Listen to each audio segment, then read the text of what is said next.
Despite being together for roughly 20 years, Queen only made 3 trips to Australia, and only 2 of those were fully fledged tours. In this video we'll take a look back at Queen's history touring Australia.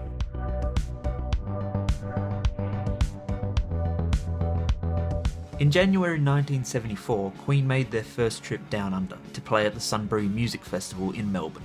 It turned out to be a famous Queen performance for all the wrong reasons, and is probably the worst reception the band has ever received on the road. The time comes for Queen to hit the stage, but the guys refuse to go on. The sun hasn't quite gone down yet and the band are afraid their lighting rig won't be effective in such bright conditions.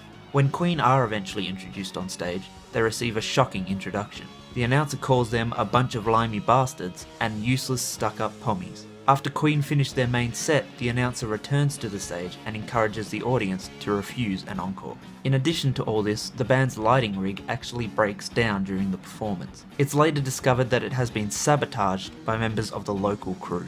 At one point during this show, Freddie tells the audience when we come back to Australia, Queen will be the biggest band in the world, and he's not far off the mark with that prediction. Queen would return to Australia 2 years later in 1976. This time as part of their Night at the Opera tour. While they may not be the biggest band in the world, they are riding a wave of success, having released Bohemian Rhapsody, which reached #1 in Australia the year before. The guys perform 8 sold-out shows across 5 different venues. The tour consists of 1 show in Perth, 2 shows each in Adelaide, Sydney and Melbourne, before wrapping up with 1 show in Brisbane. I understand that in Japan that you couldn't even leave your hotels. That's the It was immense very popularity. difficult. Yeah, very difficult. It was this time around. It was we had to have bodyguards all around. You did it see got one of the kitchens, though. in fact, yes, and we were sort of reduced to travelling in laundry lifts and things like that. But the price of fame, they tell me. You'd write me a letter about that and said, I study demonology and satanic things. Why do they use Beelzebub? And I suppose that's a legitimate question. Why do we use it? Yeah. It's just why do we use anything? I mean, it doesn't necessarily mean I study demonology and things. I just love the word Beelzebub. It's a great word, isn't it? Despite a successful tour in 1976, Queen would not return to Australia for another 9 years, this time as part of their The Works tour. They play 8 shows over 2 weeks, but only play 2 venues, with 4 shows each in Melbourne and Sydney. Perth, Adelaide and Brisbane are not included as part of this tour. Hope you have a good... Brian, Roger. Thanks, Molly.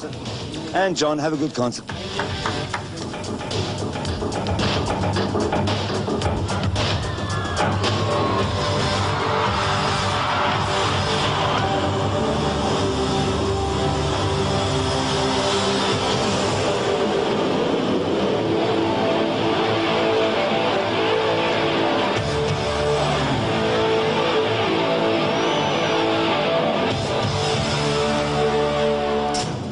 In a rare 1986 interview, Brian May says they underpredicted the amount of interest there was in the band in Australia at that time, and says they regret not doing a full tour. In that same interview, Brian also mentions plans to take the Magic Tour to New Zealand and Australia following their shows in Europe, this time doing shows in Adelaide and Perth. And Australia seemed like a new country to us. It's been a while since you've been there. Yeah, it was so different and so... in the old days it seemed a hard place to break into, in the sense of the way people thought about us, but now it seemed like everyone had their arms open, and it's very much like a rock and roll territory.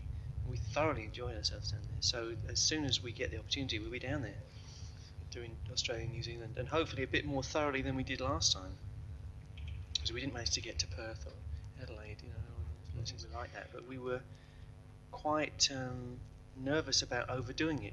We thought if we go down there and try and do this massive thing, perhaps people will have forgotten about us down there, but the response that we got in Sydney and Melbourne when we were down there was unbelievable, really, and we just wished that we'd done the whole tour of the whole country. What can I tell you, we just kind of underestimated what was going to happen. So we're very aware of that, and we feel that we didn't do it properly, and we will do it properly next time. Due to Freddie's health, these tours would never go ahead. There are rumours that some of the shows from Queen's 1985 Australian tour may have been professionally filmed, but this is yet to be confirmed. However, a member of the crowd at one of these shows did manage to record an entire concert, which can be found on YouTube. I think our first night last night was really good. think it's nice to come back to Sydney after nine years and take that. You can beat me up afterwards.